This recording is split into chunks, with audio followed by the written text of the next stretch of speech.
2 കൊരിന്തോസ് 5:10. ഓരോരുത്തരും തങ്ങളുടെ ശാരീരികതയിൽ ചെയ്തിട്ടുള്ള നന്മതിന്മകൾക്ക് പ്രതിഫലം സ്വീകരിക്കുന്നതിന് നാം എല്ലാവരും ക്രിസ്തുവിൻ്റെ ന്യായാസനത്തിന് മുൻപിൽ വരണം. പരിശുദ്ധ പരമദിവ്യകാരുണീശോയ്ക്ക് നേരവും ആരാധനയും സ്തുതിയും പുകഴ്ചയും ഉണ്ടായിരിക്കട്ടെ. ഈശോയെ, അങ്ങ് എത്രയോ സ്നേഹമുള്ളവനാണ്. അങ്ങേ ഞങ്ങൾ ആരാധിക്കുന്നു. ഈ ദിവസത്തെ ഓർത്ത് ഞങ്ങൾ അങ്ങേ സ്തുതിക്കുന്നു. Hallelujah, hallelujah, hallelujah, hallelujah, hallelujah. ഈശോയെ, ആരാധന, ആരാധന, ആരാധന.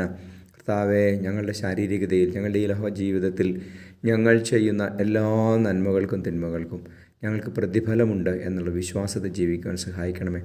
നന്മകൾ ചെയ്യുവാൻ, പരമാവധി പുണ്യത്തിൽ ജീവിക്കുവാൻ, വിശുദ്ധിയിലായിരിക്കുവാൻ ഞങ്ങളെ സഹായിക്കണമേ. Hallelujah, hallelujah. നമ്മുടെ കർത്താവ് യേശു മിശിഹായുടെ കൃപയും പിതാവായ ദൈവത്തിൻ്റെ സ്നേഹവും പരിശുദ്ധാത്മാവിൻ്റെ സഹവാസവും നിങ്ങളോടുകൂടി ഉണ്ടായിരിക്കട്ടെ, ഇപ്പോഴും എപ്പോഴും എന്നേക്കും.